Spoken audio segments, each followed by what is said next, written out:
Hi everyone, welcome to our event.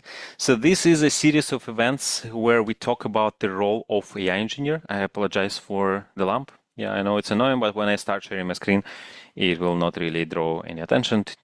Maybe I'll stand like that for now. So in this series of events, we are talking about the role of AI engineers.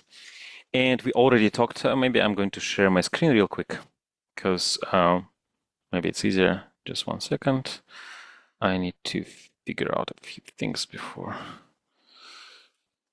Okay, so now I should be able to share my screen. And okay, this is not what I wanted to share. I'll talk about this thing later, but now what I wanted to talk about is all the workshops, all the webinars we had. So they were about the role of AI engineer. We talked about a day of AI engineer where I talked. I think there is a better link that I can share. Just 1 second.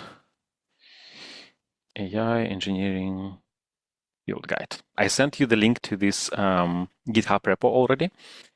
And here we have this webinars section, right? So here we have four webinars. All these webinars, if you missed any of them, you can actually get a summary of these webinars, and you can also get a video. If you click here, you'll probably need to sign up or whatever. You'll be able to see the video. Yes, I can definitely share this link right now with you. So this is going to be the link I'm going to share. Okay, so I'm figuring out my Zoom. Yeah, here you go. Here is the link. So this is the repo we are going to use today, and I was going to talk about what we covered so far. But while you're here, you can give it a star. Webinars, what we covered already in this series of webinars. We talked about the day of AI engineer, what AI engineers do. Then we talked about all the data I collected. So here I talked about all the job descriptions I collected around, at the end, after all the duplication, it was 800 job descriptions. And based on that, I'm going to show you this because today we're also going to use this. So this is this data is in job market. Then you go to data structured. And then you open any of the YAML files. It's going to be quite a few because right now it's more than 1,000. So maybe this one, AI engineer. So then here we have responsibilities, use cases, and skills. So based on that, we had another webinar where we looked at what kind of expectations companies have from AI engineers. So what they think about this role. So there is no better way of answering this question, what the companies think about the role of AI engineer, other than looking at their job descriptions, right? And we also looked at so this way, like I collected quite a lot of data sets, and we looked at the statistics from there, and also we looked at what are the typical responsibilities and use cases. It was webinar number 2, right? Also recordings are available. Then webinar number 3 was about the interview process. So there, for the interview process, it was again the same data set. Sometimes companies, they share what exactly the process is in the job descriptions. But I also looked at many stories from Reddit, from X, from personal blogs, where people shared what kind of questions they were asked and what the interview process looked like. So we talked about them. And by the way, all these things, all these questions that we mentioned in the previous webinar are here in interview. So here we have like a general description of what the interview process looks like, but the interesting part is these questions, right? So we have different kind of questions that you may get asked when you are interviewing for the AI engineer position. So theoretical questions, coding questions, project deep dive questions, AI system design, behavioral questions. So this is what we covered last time. So it was webinar number 3. Again, if you missed, you can go to this webinars folder and you can check what we talked about. Today, I'm going to talk about the last thing here. So this is going to be home assignments. For this, what I did is, and I see some of you are annotating my screen. Can you please not draw anything on the screen? Right, so there is no really need for that. Thank you. So today, what I did and what we are going to talk about today. Today, I took. Please don't draw on my screen, okay? I see somebody is doing this. So today, I'm going to talk about home assignments, and for that, we will again look at the job descriptions I mentioned before. So the scraped job descriptions. But in addition to that, I scraped a lot of. I got a lot of data from GitHub. On GitHub, people publish their solutions to the take-home challenges, right? And this is what we will look at. All the raw data for this, I'll show you where it is. So we have, I think it's in interview, data, sources, GitHub repos, right? So this is all sources. Maybe I'll send, like, if you think this is useful, I don't know, but maybe you want to check it later. But here, this is what I found. So this is the data we're going to use for today's discussion, for today's webinar, right? So here, I did some research and found a lot of GitHub repositories. And these repositories are from companies. Let's say if I am hiring somebody and I have a code and I have a home assignment, sometimes I create a repository that looks like that, where I say that, okay, this is Chinese. Well, I was using also Claude to look these things up, but apparently, let me translate it. Apparently, this is a interview. Yeah, cool. Thanks, Google Chrome. So you have a task, right? So you have AI development engineer interview challenge, right? Okay, it's a Melbourne-based real estate technology company. What's this? Chinese.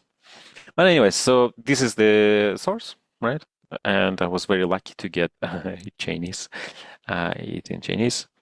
But yeah, so some companies, they publish a GitHub page with the repository starter code people can use for their home assignment. And also many people share, like they get a home assignment, they put these home assignments on GitHub, and then they share the link, right? So this is the second part here, right? And based on all of that, I collected all these data sets, I aggregated all these data sets, and by I mean I was instructing Claude to do this, but I was also looking at some of these repositories. So what we want to do today is like this is a lot of data, right? So I curated it a little bit to make it look nicer. So this is the result, right? So we're going to talk about this, and we're going to pick one of the challenges, and we are going to solve it. And also during today's webinar, you can ask any question you want, and for that we are going to use this link. So I'm going to close all others while Slido is loading.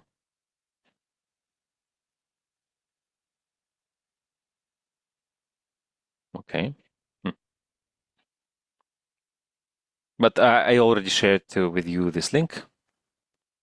Okay, yeah. So you go to Slido, you write AEW, AI Engineering Webinars, or you just point your phone to this QR code. So this is the place where you can ask questions. And I'll make sure that we cover some of these questions during the webinar today, but also if I don't manage to answer all these questions, what I do and what I did in the previous three events is after the event, I answered these questions and I shared the link here. Like for example, I shared the answers here in this Markdown document, right? So here, I think this is the questions that we covered during the webinar and questions that we covered after the webinar. So I answered the questions that we didn't have time during the session, so I answered these questions afterwards, and you'll find these questions in our case here in number 4. Okay, I see that there are some, yeah, thanks for sharing the link. So please ask your questions there. And right now I'm going to take a look at this document, and we are going to take a look at this document together. But I have a question to you. So if some of you already recently interviewed for an AI engineer position and you got a home assignment task, I would like to ask you to share what this task was. And yeah, it would be interesting for us. And another thing is, together with you, today I'm going to take one of these tasks and solve it with you. So I have not prepared for that. Here I want you to see how exactly I would approach it, how I would decompose the problem, how I would use AI assistance for that. So you see, how to say, unfiltered, not prepared materials. So I want to make it like as authentic as possible. So if you already have some ideas what you want to implement together during the session today, you also can write. Right? But while you're thinking about this, I'm going to talk about this particular document, home assignments. And here it's based, as I mentioned, I scraped a lot of data about the job descriptions, right? And some of these companies, they disclose interview process. So in particular, it was 51 company that disclose how the process looks like. And Zoom is saying me that meeting capacity is full, but actually it should be up to, I don't know, interesting. So I'm sorry. I see that more than 99 people cannot join, but I upgraded. So if somebody cannot join, I apologize. I don't know why, because I upgraded, like I have a special plan in Zoom for letting more people join than 99. So I apologize if somebody cannot join. Sorry about that. Anyways, let's talk about this. So many companies, they disclose the interview process. This is something I showed last week. I don't have like a link right now with me. I think, yeah, can you please not draw? Like, why you do this? I already asked you not to do this. Yeah, please don't do this. Otherwise, I'll have to get distracted and also figure out who's doing this. Yeah, please don't do this. Anyways, so in many companies that disclose the interview process, many of them say that this is actually a part of their process. But I would say in many situations, like when I was also interviewing, most companies actually have this as a part of the evaluation of their evaluation pipeline, right? So first of all, I want to look at these companies who disclose the interview process and see what they mention. And then we will also look at the GitHub repos that I mentioned, right? And another thing is I want to add is that I try to make sure that the GitHub repos I analyzed are very, very recent. So they are from the previous year, end of the previous year, or beginning of this year, because otherwise we would get some projects that yeah, because these things change very quickly, right? So I don't want to base my analysis on something that was 2 years ago, because in 2 years, so many things changed. So that's why I made sure that it's very fresh, right? And in most cases, what you see from the companies is they want usual RAG. So the RAG is still the backbone of many AI applications. This is still the most used application of AI, and many people test this. So they want you to parse documents that are going to be used in, I don't know, turn these documents into something that you can index and put into internal knowledge base, and do things like that. Then second most popular case, and this is something we also saw on one of the webinars, is many companies want to build agents. Well, they want to hire AI engineers to build agents, right? That's what they also test, right? So RAG and agentic systems together make more than 70% of all the cases. And typically the format is you get a home task, you do this task at home, right? This is synchronous. You don't typically do it live. Sometimes it might be live, but like typically it's not. And then there is also a defense round. So you show your code. Sometimes maybe you even may have to develop a presentation about what you did. And then there is a panel. Usually there is multiple people who look at what you built and they ask you questions, right? So typically I would say that there's take home project and then the defense round. Okay, let's take a look at examples, right? As I said, most of the projects are RAG. So then we actually can see that many people reported this. So you need to build a RAG chat. By reported, I mean there is an actual repo, a GitHub repo with this. So you need to build a RAG chatbot that ingests PDF documents, creates embeddings in a vector database, and answer questions with citations. And I think this citation is pretty important too, right? So we already have requirements that we need to ingest PDF documents, we need to use embeddings and vector database, right? So we need to have a vector database actually. And then we need to make sure we have citations. So there are already 3 requirements that we have here. And also, when something is not in the database, it needs to say that I don't have information about this.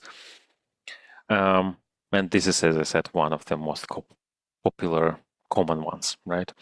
And there are similar ones like that, right? So there, eventually, all of them are about having some sort of knowledge base, querying this knowledge base, and returning the result to the user, right? So this is like a very large cluster of all the home assignments, right? Some of them very well defined, like this one. They actually don't say which documents it is. They are, but yeah, sometimes it can be like document Q&A system with citation tracking, which is pretty similar to this part, right?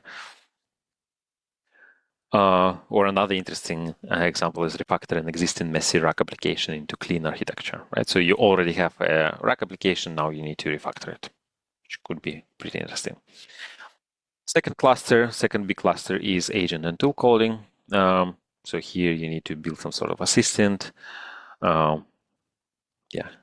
Assistant agent handling database queries, document search, and bash commands, right? So then in your case, the agent will have 3 tools, executable or whatever. Like maybe it's not a SQL database, maybe it's a search engine, right? Or actually search engine is the second one, right? So execute SQL. Can you please put yourself on mute? Thank you. Document search and bash commands, right?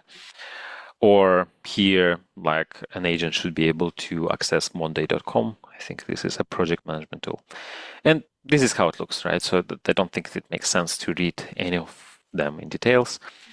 So you can go through this. I don't need to read it out loud. So this is something you can do after this workshop, after this webinar. You open this page and then you go through this just to understand what is asked. And then based on that, you can maybe decide, okay, I want to try this one, or I want to try implementing this one, or at least you get some understanding of what is required. And I hear somebody. I will see if I can mute. Yeah, now I muted the person. Please try to make sure that you're muted. So now what I want to do for the rest of this webinar. So first, let me check if there are questions. So now I'll be answering questions, but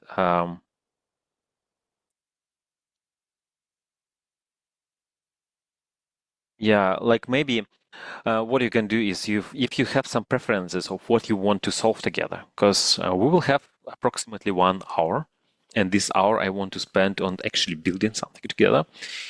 I don't know how much we will be able to implement in 1 hour, if it's going to be like a full thing that we will be able to actually submit as like a home assignment or only start, but I want together to implement something. Right? But let me, in the meantime, while you're thinking, if you didn't come up with anything, I can just select something. But you can think about this. How can someone be considered for AI engineering manager role without shipping AI products into production, given demos usually don't count as experience? So for AI engineering managers, I don't know, like because you actually need, if you wanna, let's think about engineering managers. Like usually engineering managers that manage engineers, they are good engineers themselves, right? And some of them even have, also write production code, right? I have worked with some engineering managers like that. So typically the requirements for engineering managers is that they are, if they are not necessarily like 100% hands-on, they can be hands-on if required, right? So they can mentor people in the team, they can help them get unstuck, right? So this is what they do. And then, so typically engineering managers are previously engineers who became managers. And now think of AI engineering managers, right? So for me, this, so first of all, I don't know if AI engineering manager is necessarily, I think, should it be just engineering manager maybe? Like, do they really need to know AI in order to manage other people? That I don't know. But yeah, it's very hard to answer this question because different companies may have different expectations, right?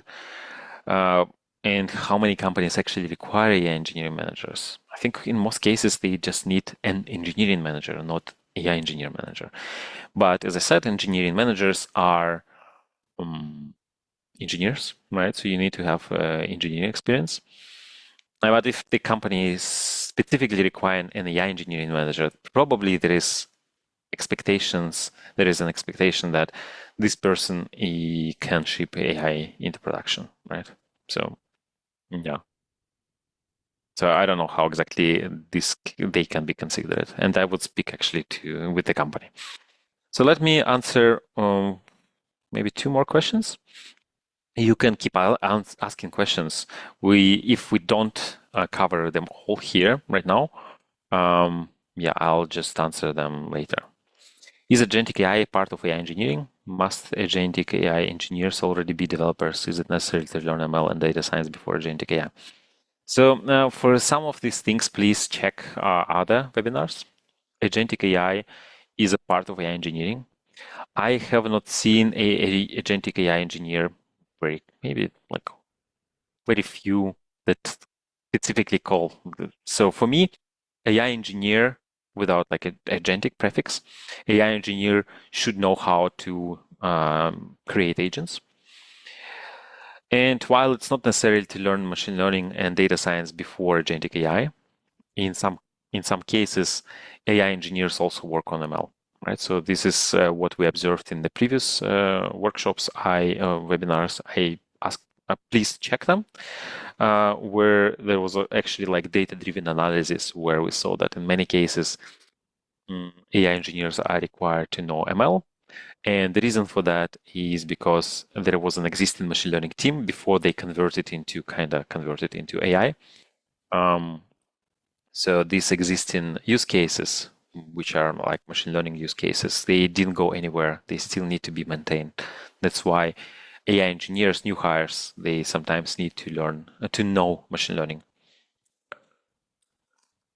It also really depends on the team, how strict this requirement is, because we remember when you see something in the job description, you think that this is a, how to say, kind of wish list, right, of what the hiring manager wants to see in the candidate. But if they see somebody who's really strong on the Gen AI side, but like doesn't really have experience with ML, it's fine.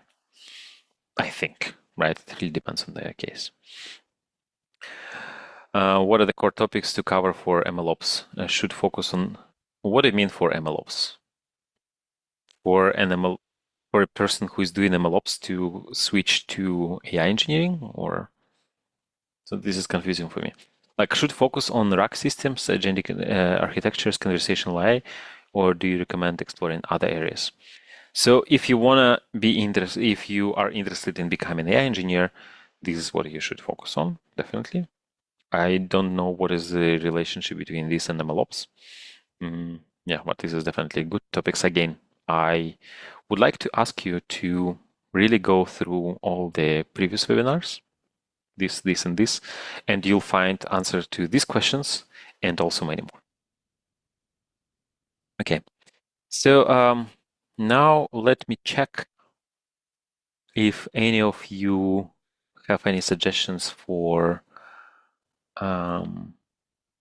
what we can do. It may be worth doing that assignment today. Implement minimal workflow engine with graph-based nodes, state management, branching, looping, and tool-based logic. Max 30 steps. Okay, so this is a good exercise in general, but not really good for today because like state management and graph-based systems are a bit tricky. So I don't think like today we might spend a lot of time debugging this rather than progressing. Like this is a really good exercise, but for this one I have to actually prepare in advance, right? Because like these graph systems, they are more complex than usual agents. In many cases, you don't need graph systems, but yeah, we can see that in requirements. Sometimes companies ask people to implement that. It doesn't actually mean that these companies have these things running in production. So maybe they just want to see how candidates approach this specific task. So this is about using something like LangGraph or Pydantic in PydanticAI. PydanticAI is my favorite framework. They also have graphs, and it is a part of PydanticAI. So typically, there are some situations where you want to manage your current state, and based on the current state you are in, your agent is or conversational system is doing one thing or another, right? So this is a little bit complicated for today. So maybe this is we can have like an separate workshop about graph-based agents. So I'm taking a note. If there is a lot of people who are interested in that, we can actually do both. So we can have a workshop about graph-based agents, and we can also cover one of these things. End-to-end document implementation, build a complete solution for document instruction task, focus on high accuracy PDF parsing and data instruction. So this one, yeah, I think we can do this one. So let me take a note on this, and I'm going to put it here. So for that, so let me add word wrap. Go away. So we can do this end-to-end document implementation. Build a complete solution for document instruction task. Focusing on high accuracy PDF parsing. So what we can definitely do is focus on PDF parsing and data instruction. And from what we see, from what I see here, document extraction is actually a pretty big chunk, right? And also this is a pretty big chunk here in RAG, right? So we need to be able to ingest PDFs. We need to be able to summarize long PDFs. Where else? So this seems like a common thing. So how about we do that? Okay, so I'm going to start a new project. So I have a lot of things in my, so, oops. So what I will do is I will create a new project. So I'll call it workshop. My W doesn't work on this computer. I need to buy a new computer. So W and Q, they both don't work. A workshop PDF extract. Workshop. So I'm going to use Visual Studio Code for that. And I'm going to use an AI assistant too. So for AI assistants, I am going to use Claude Code, but you can use, so here I have Copilot. I also have Codex somewhere. These are all good AI assistants. So it doesn't have to be like Claude Code. But I suggest that you use an AI assistant. So first of all, there is not a single, so when I was looking at the data, not a single company explicitly forbids using AI assistants. And and one explicitly allows, saying that, hey, you can use AI assistants. No company has explicitly forbidden, from what I see in data, to use AI assistants for assignments. That's one thing. And then, I think it's just very convenient to use it, right? So I'll start the Claude Code session. So I have a shortcut. So this is Claude skip permissions. So this is something you have to handle with care, like when you run your Claude Code with skip permission settings. Because sometimes it may do things you don't want to do, but here, because we're starting a new project and we don't work with any dangerous stuff, it's fine to use it here, right? Okay.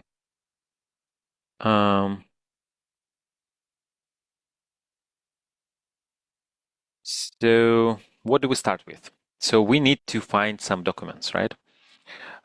So what I do is, and what I'm going to do now is I'm going to use voice input. So on Windows, I press Win H, and now I can actually dictate what I want, right? So let me remove that. And I can say, here we want to create a project that is a home assignment task for our job process. And we want to create a project that focuses on PDF extraction. So since I don't, this is like a mock project. This is not really a task that we have. So let's now figure out what exactly we want to build. So it's a plausible task application. Ask me any questions. So now I want Claude Code to interview me. So the main thing here is PDF extraction, and it should be RAG, right? So let me quickly check our requirements.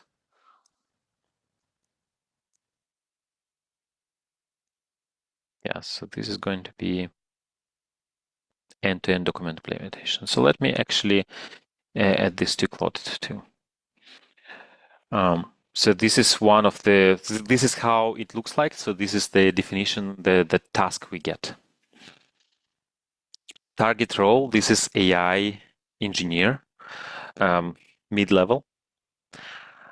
Company domain, company is working, let's say healthcare. So if we are parsing some sort of blood test results or something like that, it's going to be fun, right? Scope is 2-4 hours. Tech stack preference, it should be Python. What kind of PDFs? So we need to think, but I'm thinking like, what kind of PDFs? I'm thinking about this. So it should be structured documents. So let's say like things we get after tests, like could be blood sample, data, something like that. Evaluation criteria, no, we don't. So I want you to come up with a good set of evaluation criteria that we can use as a guideline. And then output format. So this is going to be a RAG application. So we want to ingest PDF documents. Wait, actually, let me stop it. So if we are going to do this for blood samples, if we just, so there's nothing we can, it's not really input for our knowledge base for RAG. So what we need to do here, maybe it could be input, okay, this is our blood test sample, blood sample test results. And based on that, we can get some recommendations, right? So this is what I can do. So we can do this. So a user uploads a PDF document with their blood sample test results, right? And based on that, we do some recommendations. So we check some values, and based on these values, we can suggest what they should do. And perhaps we can also add some RAG. So maybe we do search. We can use this search tool to understand what high values of certain things mean.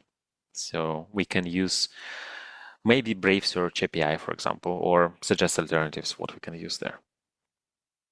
How does this sound? Okay, and while Claude Code is generating the answer, let me see what you could use a voice to text tool. I don't know if Mac has a voice input. Probably, yeah, it has.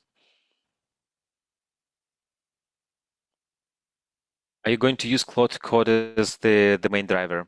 Is anyone use Anti-Gravity Gemini CLI? So it doesn't really matter. In my experience, I didn't find any significant difference between this. Codex is good, Anti-Gravity is good, and what else? Copilot is good. So I use Claude Code, but you can use whatever, right? At the end, it doesn't really matter in my opinion. And Codex, I see the comment is the Codex is cheaper. Good. Okay, let's continue. So this is what we have. Task home assignment, blood test result analyzer. Build a Python web application where user uploads blood test PDF reports. The system extracts biomarker values, flag abnormal results, and provides health insights using web search augmentation. Core requirements: PDF parsing extraction. Okay. Analysis engine. Compare. Okay. Web augmented augmentation. Drag light. Okay. API web interface. FastAPI seems like a logical point. Tech stack. I want to use Python 3.13 plus UV. So evaluation criteria: extraction accuracy, code quality, architecture, error handling, search integration testing. Okay. Sample PDFs. Should we create 2-3 fake blood tests? LM usage. I'm trying to, like, I have this thing from Zoom. I'm trying to. Okay, so I want you to find some PDFs online that we can use as tests. LM usage, let's use OpenAI. And yes, I want to start building the project. Now I want you to ask me if there are any pending questions. So let's find answers to these questions, and then we will start building.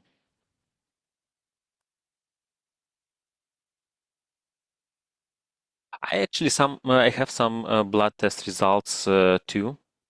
So maybe I can try to quickly pull them if our agent doesn't find anything.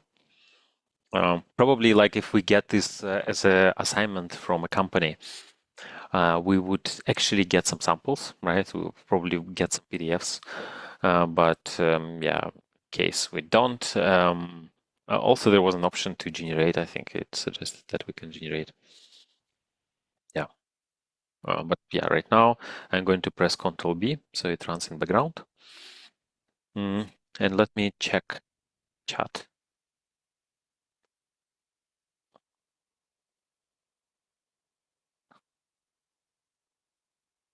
So this is a very long question. Suppose we have around 100 PDF documents that include both scanned PDFs and digital generated text-based PDFs. When building a document parsing pipeline, how can we automatically detect whether PDF is scanned or text-based? Yeah, well, we can just check, like, if you use something like MuPDF or DocLink, you can actually look inside and see if there is text or not. If there is text, then you don't need to do anything. If there is still text, I would actually suggest to do OCR. By OCR, I mean you just take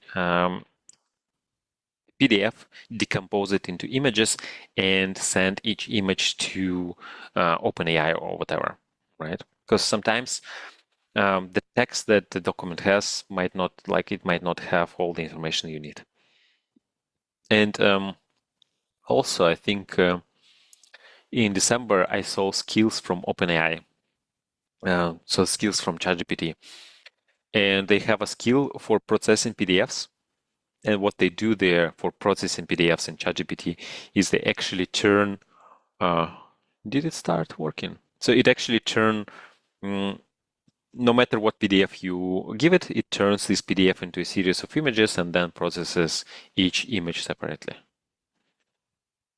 Which LLM is best and cost effective for OCR? So for me, I think it's GPT-4o Mini. Okay, so let's see what we have. OpenAI models, GPT-4o Mini, Brave Search, Frontend. Yeah, maybe we should have like minimal HTML.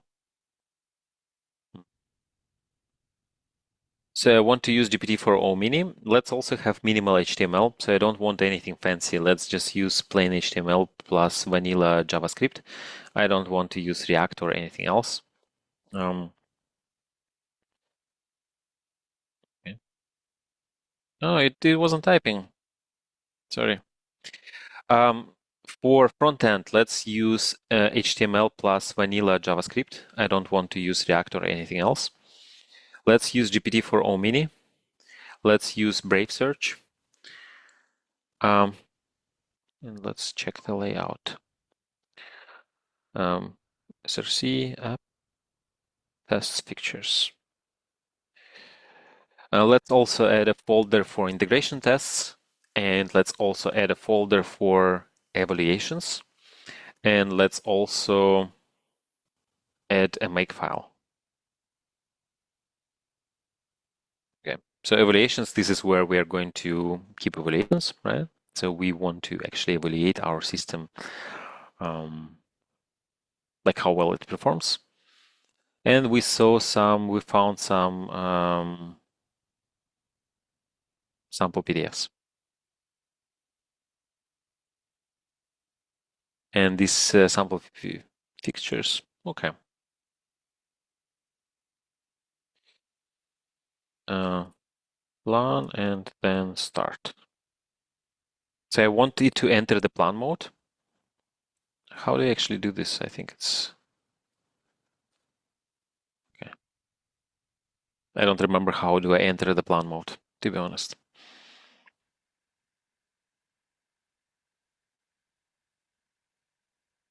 Okay, so now it is doing the planning. Well, there is nothing to. So what I want to have, like, actually, we already have a plan. So what I wanted to have is like it entering the plan mode and then saying, hey, like this is the plan, let's execute it. So maybe I'll just do this. Okay, let's execute it. Right. Let me just use the dictations because my W don't work. Please write this to plan.md. So what I want to do now is we were brainstorming, right? And now I want to write everything to plan. So then we can start from scratch. We can just say, hey, like read whatever is in plan, and then we'll start. Then I'll do compaction. So we start with like fresh context.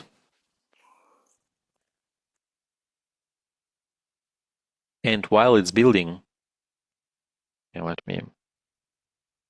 let's wait. So it's doing something. So while it's doing this, let me check what kind of questions are there so I can answer them. Do we need to address scalability issues in home assignments? For example, managing real-time inference and latency from an LLM. Usually no, but I saw some cases where they actually say that this is a requirement. Oh, for example, here, design a customer support chatbot using RAG with open source models requirement 100 plus concurrent users minus 2 seconds latency grounded in company analytical tracking, right? So they are very specific in what they want, right? So here they say that we want this, right?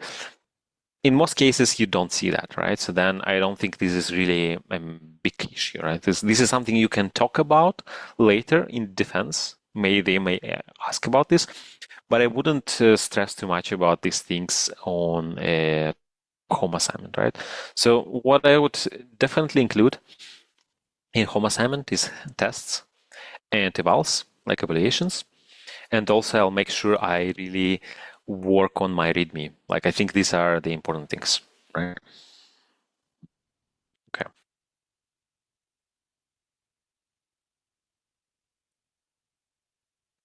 So did it finish? Okay, it started implementing. Come on. Like I didn't want it. Okay, whatever. Okay, while it's doing this, I already have a few examples of what I want to build. So in the course that I teach, we can talk about this course later.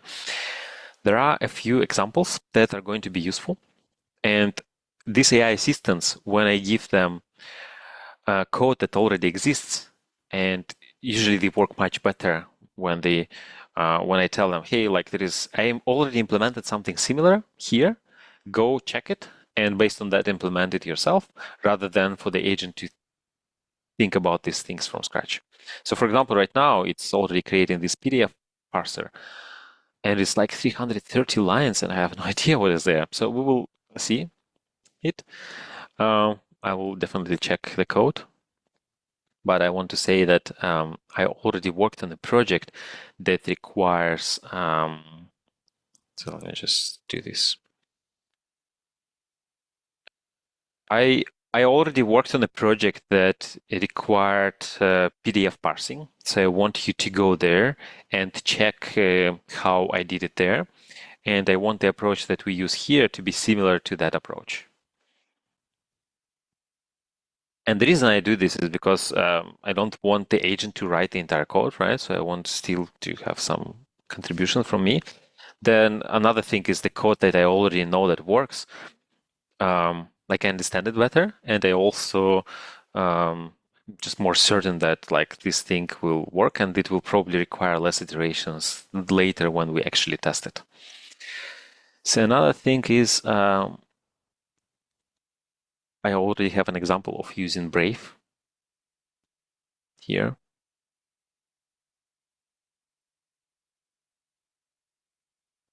And here I have an example of using Brave for doing research. So let's use that too. So ideally, this is something I should have added at the planning stage, right? So when it hasn't started implementing all the stuff. But okay, so while it's doing this, let's take a look at the code that we have here.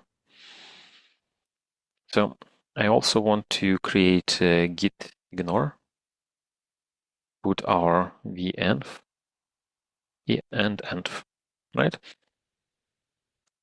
So this is what I'll need to do now. So I'll need to actually get my OpenAI key and Brave API key. So Brave is Brave. So this is the search engine. So I think, oops, I think it's also a browser, right? So I want search API, probably developer docs. It'll log in, so I need to have an account there.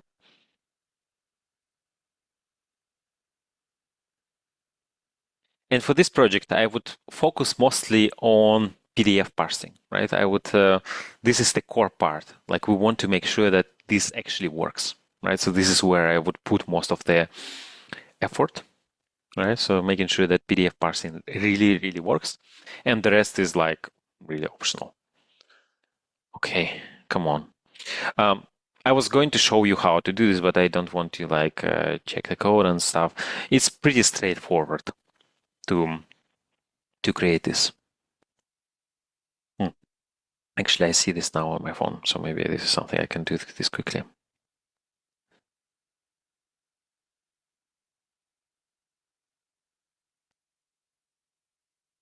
Okay, so now I have API keys. I'm going to add a new one. I'll stop sharing my screen. So I'm going to add a new API key there. I'll call it workshop.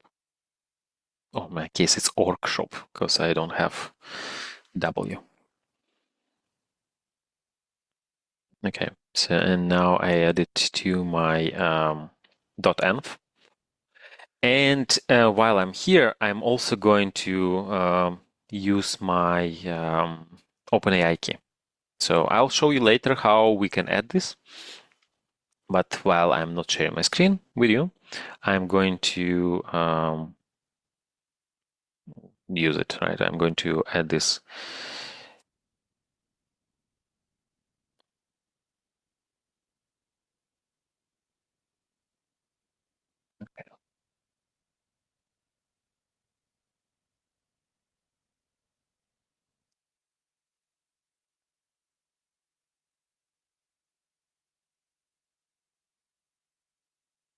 Okay, sharing my screen again. So I added my OpenAI key and I added my Brave API key. Right. So let's see what kind of documents we actually have. Okay, let's add a plugin for looking at PDF documents.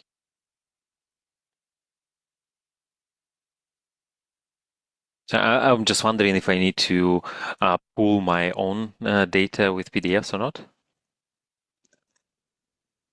I did it install.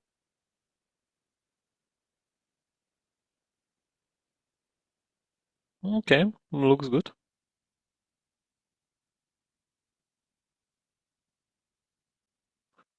So the reports I have, they are a little bit more complicated. No, this is actually a good example. So this is more complicated. Maybe at the end I'll also get my. So this is actually a sample report. We don't need that. At the end I'll try to get my blood sample test results. And it's going to be fun because it's in German and now we are developing it in English. So we will see how well it works for like for things that we haven't seen. Okay. So where's our code? Here, models. I think in PDF parser.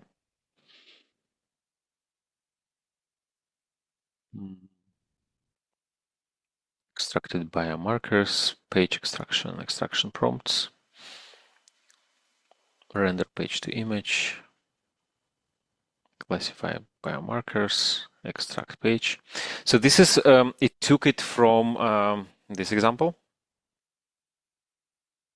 So let me find it.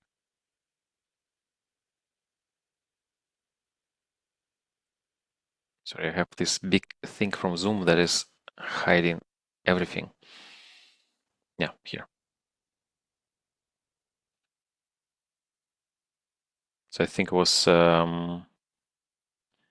second, right? So here, I already did this in the past, so I know how to do this. That's why I asked it to do this, and then it used the exact code, right? So this is how you include the extraction prompt. This is the input image. This is the input image. Let's see what we have in the prompt. Your medical lab report parser, extract all biomarker tests results from this blood test using report image. For each biomarker, extract okay, hemoglobin, white blood cells count. Also extract patient information if visible. Okay, not sure why we need this. Yeah, let's leave it.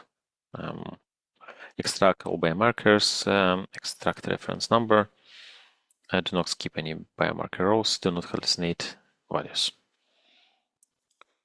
Seems reasonable, right? And then we have some data. So this is a PDF document. We turn it into a page. So here, this code is upscaling the page a little bit, so it's easier for the model to understand. Then it turns it into base 64 representation, so we can send it here. So this is a base 64 representation that we sent to OpenAI. Okay, classify biomarkers.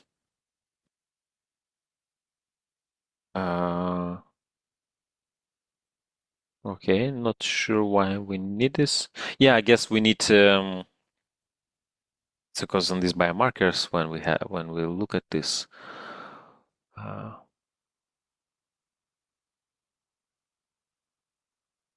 yeah, it shows what is reference value, and in our case, hemoglobin is low, or in case of Yash, so it's low. Then we clearly indicate that. Okay, so looks reasonable. I don't understand why we need to. So PDF parser has these biomarkers, and we have models. I mean, so here, page instruction. So this is what the output is going to look like, right? So this is we're sending page information to. Can we actually include multiple pages? So oh, it finished. So sometimes reports contain multiple images, right? I think it would be better if we sent all these images at once. Rather than sending page by page, because this way we will be able to retrieve all the information at once and then create one report model rather than doing it for every single page. And then another question I have is, I see that we have Pydantic models in the parser and also Pydantic models in the models.py. Why we have two different models? No, I think it's voice recognition doesn't always work ideally, but actually it understands. Send all pages into a single multi-image request. Consolidate Pydantic models. Yeah. So now it's going to consolidate this.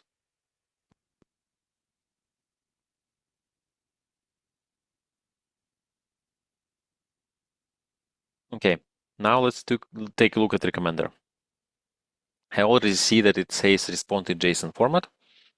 So these models, and I use Opus 4.6, their knowledge cutoff is a few years ago.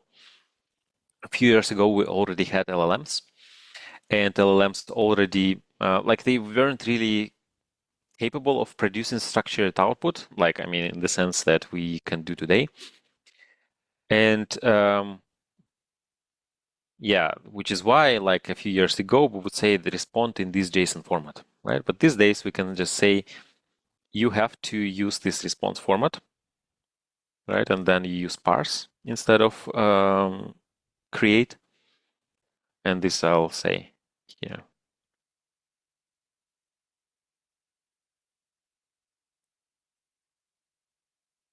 Let's rewrite this. We don't specify JSON output schema in the prompt.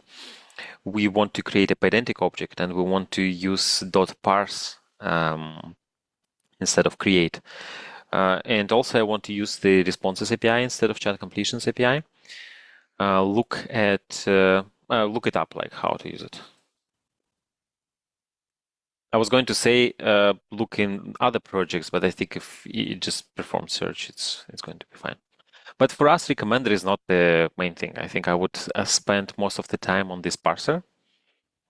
So let's see how much time we have. Yeah, so I think I would spend most time on this parser.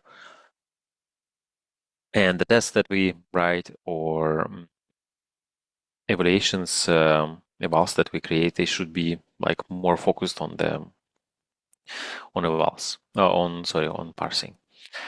And this is something I can do now. Now I want to run this. I want to run evaluations. So we have evals folder. For the evals folder, let's let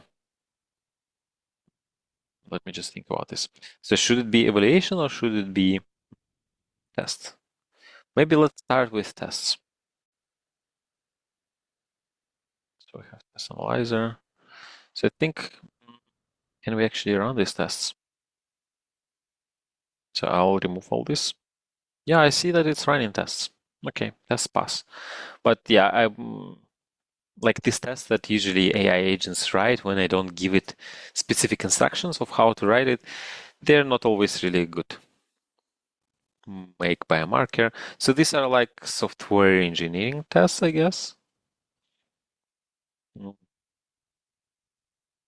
Test PDF parser. Let's see how it's.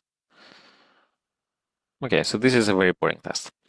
So now let's create some agent tests. So maybe what I will do now, I'll create a folder agent tests. And then I will tell it where to look for tests. So I already have an example here.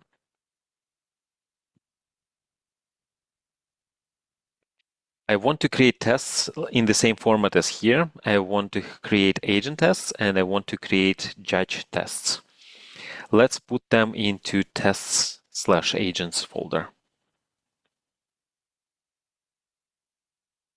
So let me see. Tests agent. Yeah. So I'll quickly show you what we have here. So we have tests. Oops.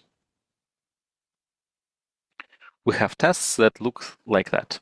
So let me start with test agent. So simplest test that we can think of, we run an agent with some input and we verify that output is not none. Like this is the simplest test that we can think of. This is not a super useful test, but at least we know that this thing works end to end, right? Another test we can do is like we can check, in our case, we're not doing any tool calls, but let's say if we have an agent and we want this agent to do some tool calls, we can check that these tool calls are actually, like the agent is actually making these tool calls and so on. So what I want to do is do something like this. So I think it's exploring the code. So this is one kind of tests we can create. Another kind of test that we can create could be tests that look like that. So this is where we describe in text that, okay, this is the input. I want the agent to at least make 2 tool calls. I want the agent to check the content of this file, right? In our case, again, it's not an agent, at least like the parsing side. We will have an agent that is doing here, that is doing recommendation. So that is like a proper agent that we will need to test with these tests. But let's see what we have here. It's still exploring. Okay, let it finish exploring. Actually, I have this thing locally. Maybe instead of giving it GitHub link, I should have just pointed to local repo. But usually, like when I do things like that, I implemented something in the past, I just tell my agent, hey, look there and do something similar, and then I correct. Okay, let's see what else we can do now while our agent is exploring. So we have makefile. What do we have? Now, how about we actually run it? So while it's, I wanted to start with tests, but now I don't have the tests, the kind of tests I wanted. So how about we just run this thing? I'll do make def.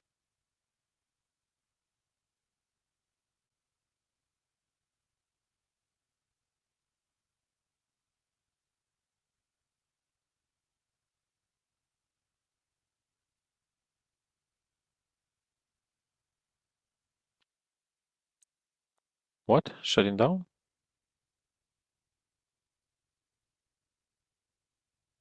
Hmm. Okay. Well, I don't think this is intended. So I'm going to just do this. Or maybe actually this should have been, let me, okay. Maybe this should have been a separate close session, right? I'll say continue with tests. And here I have,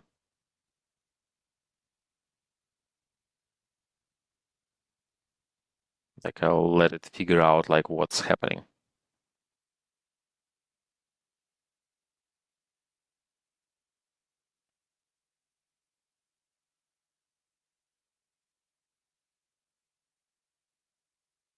It said shutting down.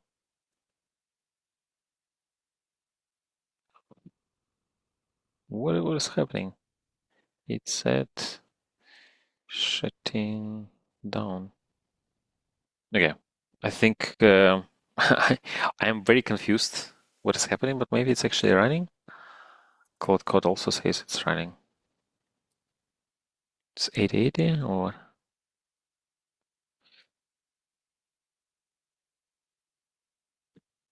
why is it say? I don't understand what's happening.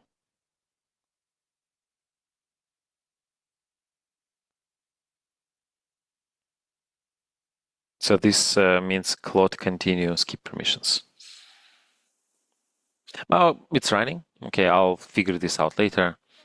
Let me just take care of this. So we're in TMP. Wrong TMP.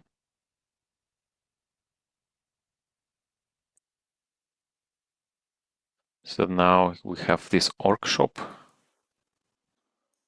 Org. Where is it? Have so many things. Here. Then we have fixtures. Let's take this one. No, it looks decent, right? But I don't know if it works.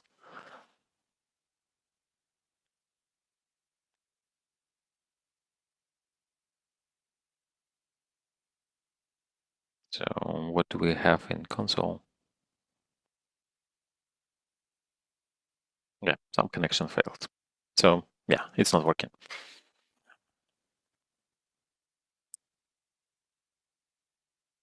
So here it finished. I want to start it again because I have no idea what is happening and why it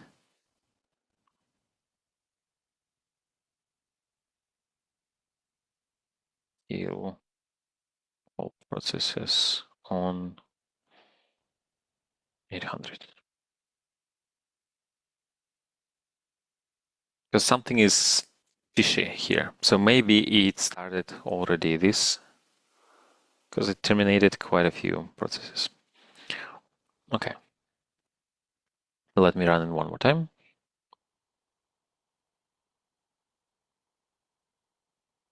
So this is the kind of thing I expected to see, right? I don't expect to see that. Oh, well, it actually worked. Okay. Well, do we call our job done and submit? Well, I wouldn't, but this is cool.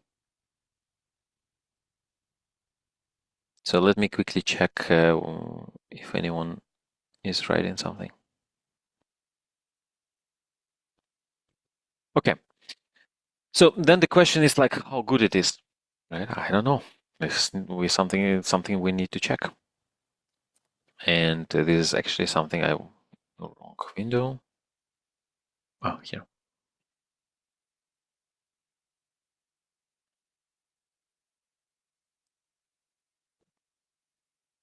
So I wanted to really focus on this one.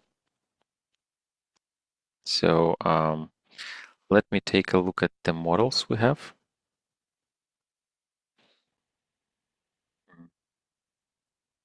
I think all the models are now in models, right?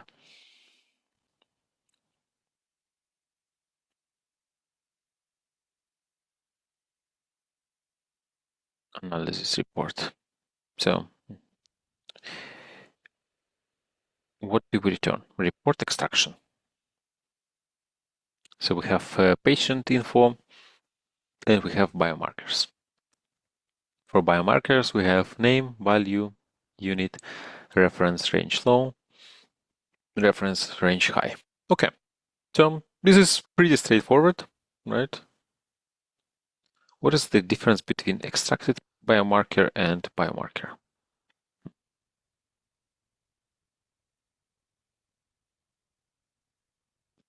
Yeah, I wouldn't submit it like that because there is a lot of AI slope that we need to figure out what to do with.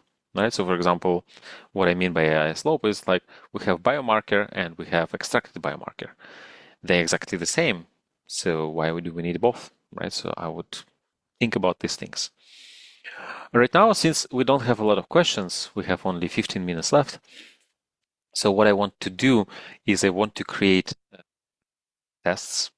So we have already this test agent, right?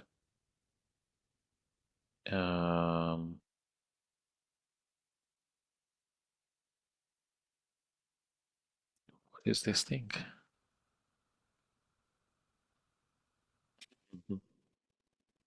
It's run extraction for. Okay. So it had at least recently used cached. So then when we run extraction on this file on PDF, we don't fetch it multiple times, right? So we just reuse the same thing. Okay. Okay. Test all biomarkers have values. Okay. So let me actually run it. Do you have tests here? So our tests live here.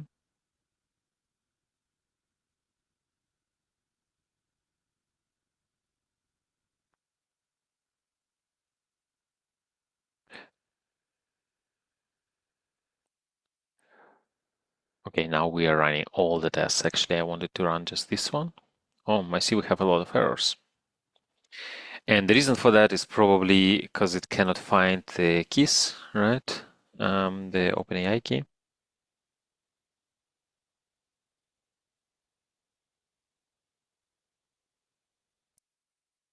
Let it use like for tests.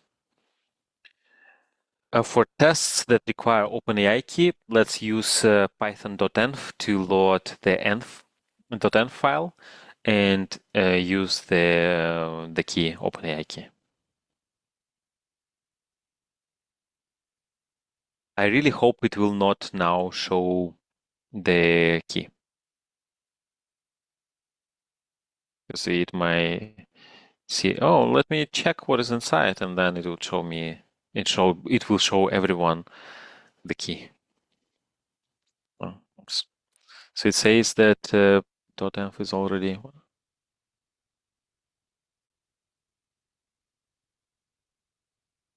So we have these errors, right? And then I'll just tell it, hey, like we have these errors. Check this. So what kind of other tests we have? And I'm not super happy about this thing, to be honest. Like it looks a bit cryptic to me. Like I understand what it's doing. I would probably rewrite it, but not now. We don't have a lot of time. The extraction includes all major CBC biomarkers. Okay.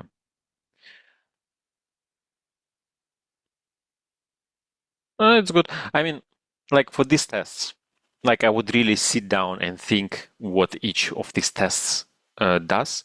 So here AI gave us a starting point, but I wouldn't just go with these tests. I would just try to like for each of these scenarios that we have here that we test, I would actually look at the test here at the data and think like, what are we testing here, right? And then come up with this, right? It's like this test is not really useful because we are already testing it here somewhere. Well, or we so these tests we use a judge, which is we make another call to an LLM provider to evaluate the results of our agent. So this costs extra money. And for these things, we don't need to do this. We just make a call to our OpenAI with the PDF and we assert that like the name is Yash or the name is Patel, right? The age is 21. We don't really need these things. So I would just remove these things. So this might be more useful, but I would spend time to really understand this. But most of these tests, I think it's not really like I would now do this, add underscore. So then our test runner does not pick this test.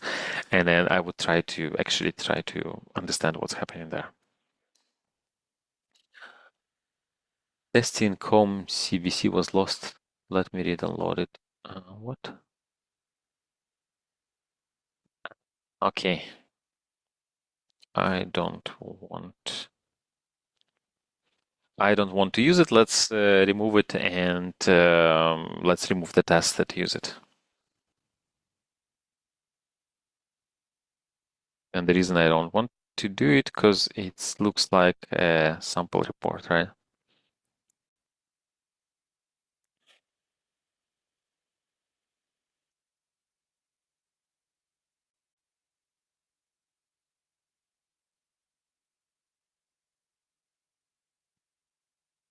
Okay, so for this, we don't really have a lot of time to come up with like proper tests, but I would really do this and here test agents.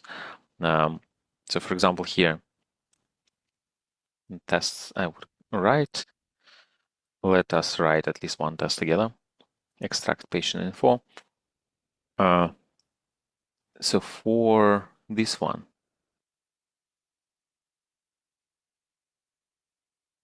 oops.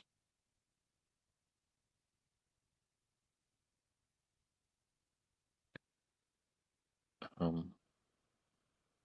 I'm still trying to understand how this all works. So for this one, patient info is not none. Patient info, right. So first of all, let me refactor it a little bit so we don't have these long lines. I'll call it patient info.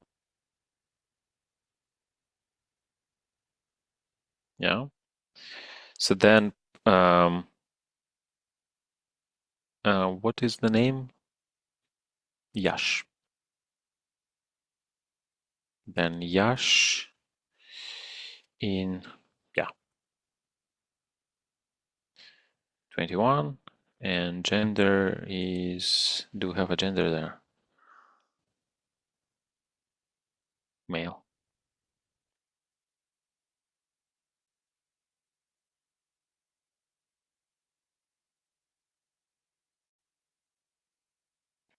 Yeah, so this is how my test would look like. Yash. So this is very specific. So not just testing that it's not none, but testing for real values. And then this test doesn't really make much sense, the one I removed, right? Because we can test it with like a usual unit test, right? And then I don't know if I can run it, if this was fixed. But this is how I would approach running tests. And then I would just say, hey, like, please fix it.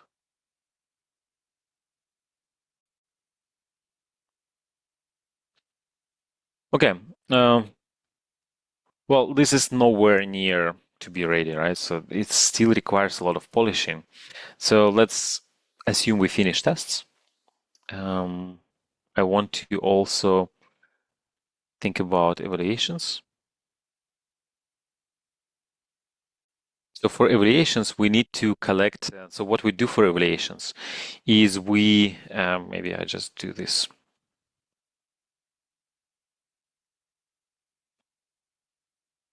So for evaluations, what I want to do is I want to log the data. I want to log all the test samples that users upload, and I want to save them to let's say SQLite database. So everything is saved. So we save not only the uploaded PDFs, but we also save the results, right? So we save the entire conversation, right? And then based on this so not conversation, based on the PDFs and the extracted data. We save this, and based on that, we can do later evaluations. So let's prepare some classes for that. So we will need a class that for saving logs and a class for getting logs, for downloading the logs. And also we need a system for doing manual evaluation, for looking at the logs and saying that this result is good and this result is not good. For this tool, we want to see both input and the output. So this is typically quite important to have this. So then you have some sort of system that captures your input, your output, and the judgment you have, like whether it's good or not. And based on that, then you can later build evaluation, the way you evaluate data. Right, and then the first thing you will do will be like manual evaluation, right? You just run agent for different things. You capture the input, you capture the output, you manually evaluate this, and then later you can automate this by introducing judges. Does it actually work now? So this is like one step towards having evaluations. I don't think we will be able to actually have evals. But here, expected.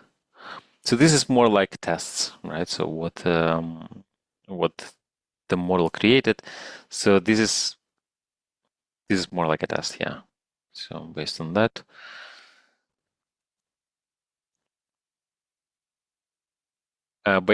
let's actually create a test. So we don't want to put this in evaluations. Evaluations, we want to have something different. This is a test, so let's use this data inside unit tests, inside agent tests. So this I'm removing inside agent tests. Yeah. Okay. So while it's channeling, let me take a quick look at your questions.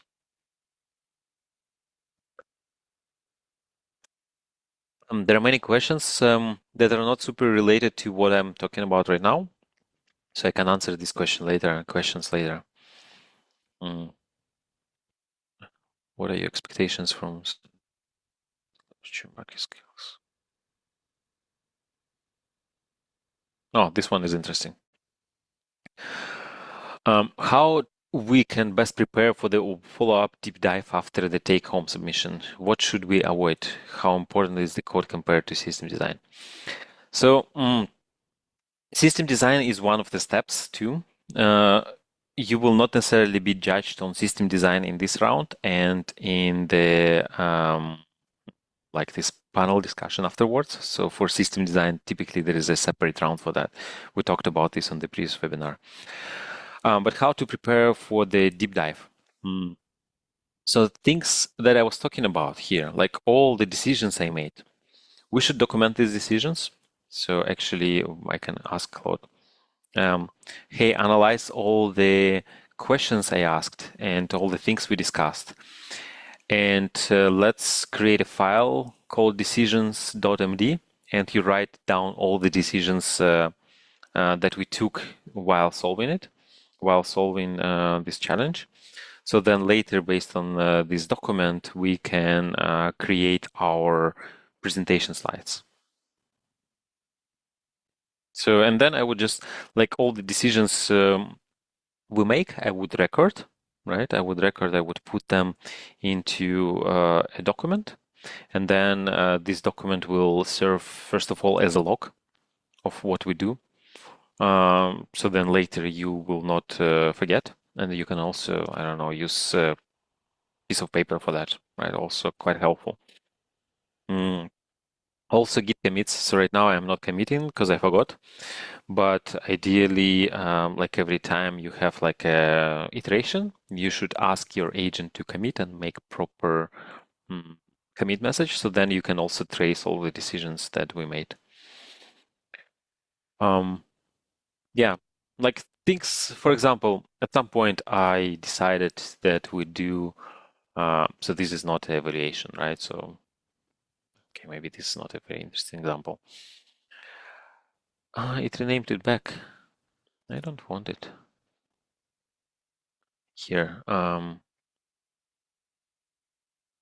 Application PDF parser. So at some point, I said, hey, we want to have multiple images, not one, right? So why? So I would describe that, right? And some of these things I would describe, and I would describe the flow. What exactly you did, right? So you should be open about using AI assistants. So in this case, we used an AI assistant.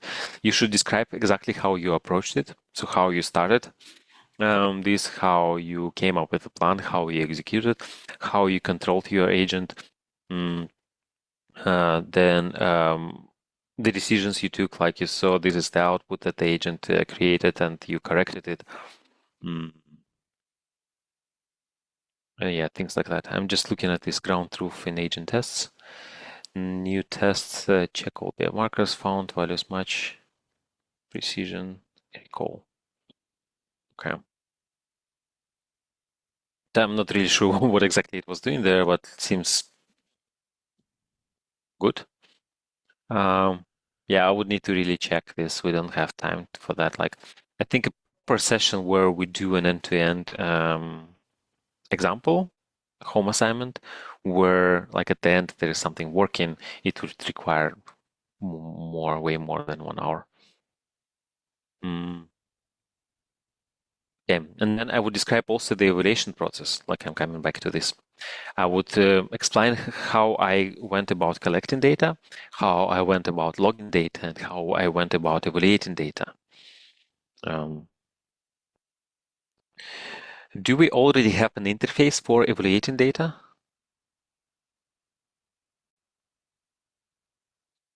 And then what I will do now is I will try to get um,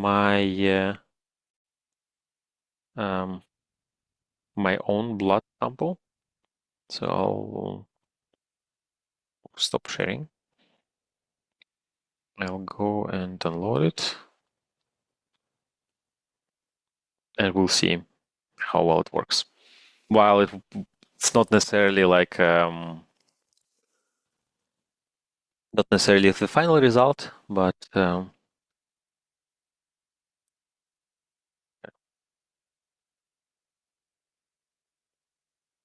not sharing my screen, I hope, right? Okay, I found my blood test result. Okay, now I'm going to share my screen again. And yeah, it should still be working. Okay, let's see how well it works with German blood test reports.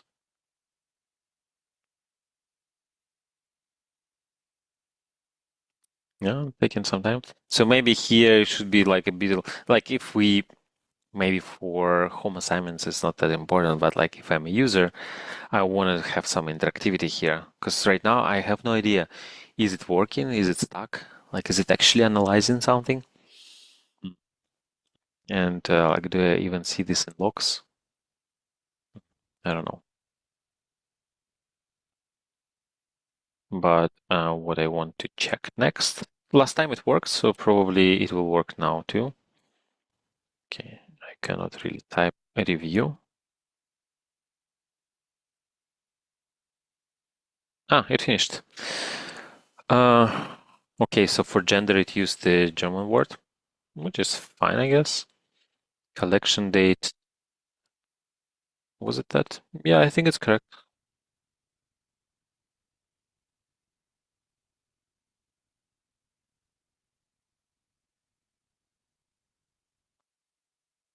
Okay, yes, my hemoglobin, like it used the German word for hemoglobin. Um, it's actually high. I don't smoke, but yeah, I will avoid smoking. Okay. I mean, it looks good, but let's see. So we have this review thing. So we have the Yeah. How much can I see here? Uh, but I think you get the idea, right? So what we can do now. So first, I would actually make it like visible. So I have on both sides, I have like here my PDF, here I have my output, and then I would actually have some sort of like checkboxes where I would mark like, okay, this is correct, this is not correct, and then have like, I'll say good. But this is what I would do, right? And then, yeah, this I think previous one. I think was test for creating. But like this is how I would approach evals, right? Okay, for that I think we actually let me stop sharing my screen.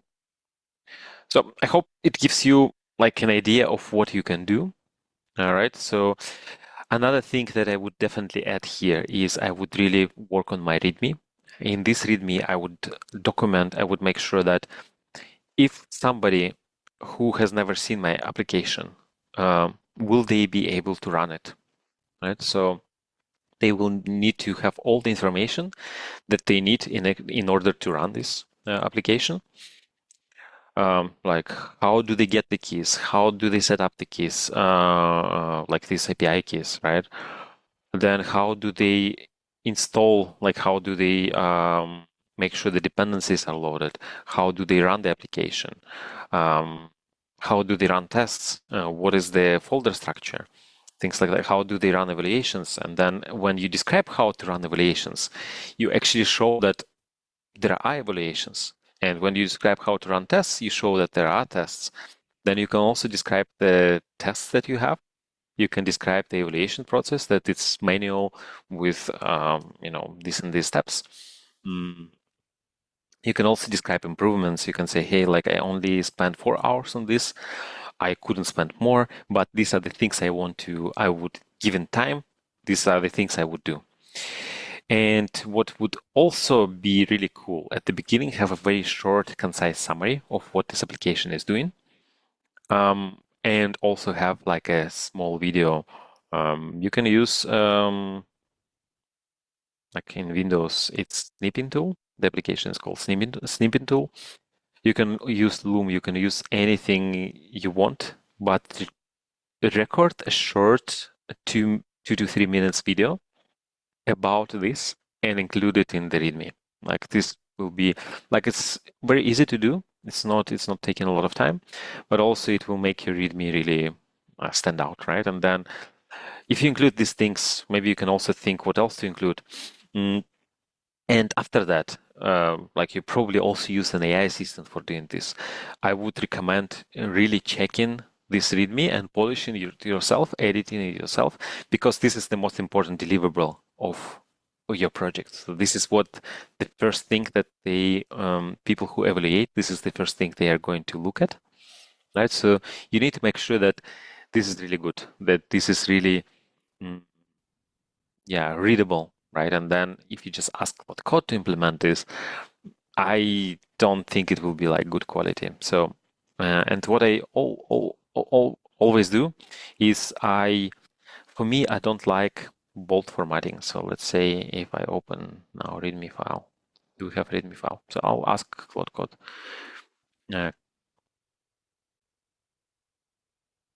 Let's generate a README file with, first of all, a short description of the project, then how to set it up, how to run it.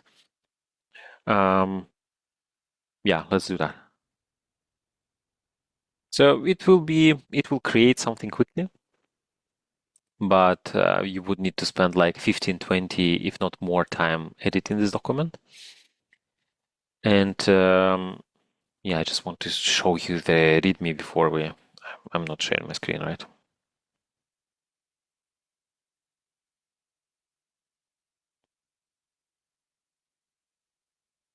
So I asked it to create README. And now if I look at this README, so maybe it's not the worst, but first of all, like I don't really like this bold formatting. For me, bold formatting, when I see bold formatting, it screams at me that this is AI generated. Remove bold formatting. Actually, it was really quite concise, right? So typically when you ask an AI system to generate a README, like it goes crazy, like it creates many, many things. Here, I like it. It's very concise. But then I would also add other things I mentioned, right, about evaluation, about tests, and then add a video. And then this should probably be like 3-4 hours of work. I wouldn't spend more on a home assignment, right? Because like you should also value your time. I don't think it's fair when the company spend less time than you do, right? So 4 hours, I would cap it at 4 hours, right? Uh, Again, up to you. Like sometimes you may think, okay, like this is a really interesting project and I want to improve this. But like when you work more, you risk over engineering this project. And yeah, and what if they reject you, right? Can be like not waste of time, but like I usually don't feel good when I spend a lot of time, when I really put effort, and I say, sorry, we decided to go with a different candidate, right? And maybe this candidate, it has nothing to do with like how good your project is, but this candidate was very far in the pipeline. They were about to hire you, but just in case they also gave you a test, right? And then you spent a lot of time on this test only to find out that they hire a different candidate. So I would advise against putting a lot of time into your home assignment. And instead, I would suggest to maybe try to do more different assignments, right? So maybe spend 4 hours here, 4 hours there. But like for me, this is a cap. I try not to go above this cap. And yeah, with AI assistance, you can create much more. Of course, like what we created previously would take me a day, maybe what we just created now, right? Okay, let me see what are the comments there, and then we'll finish it for today. How do we check if the extract numbers are correct or not? I think I answered this question already, right? So with the eval tool, we can show side by side this and the PDF and then the actual extracted tools, and then we can make a system for us to do checks and stuff. Then another thing, I would handcraft the tests. Like for this PDF, these have to be the results. And then I would also think, what is the reasonable threshold for me, like quality threshold? Like, do all of them have to be correct, or do 90% of them have to be correct? Like, I would think about these things. And this is something that you don't necessarily can decide yourself. So then you can ask the company, hey, what do you think? Like, what should be the acceptable threshold level, right? But maybe for this case, it has to be like around 100, I think. Yeah. Let's see. When you create the final presentation of the decision file, do you present the project decisions made chronologically or systematically? Really depends. Like I chronologically makes sense, but then maybe like when you make these decisions, when you log these decisions chronologically, then at some point maybe you'll find a better way to organize them. I don't think there is a one rule fits like one size fits all kind of answer. Like it really depends.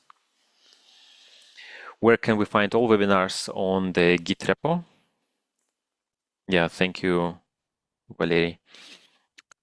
Okay, that's all we have time for today. I'll make sure I address the questions you had in Slido. I'll give an answer to them and I'll put the answers to GitHub repo.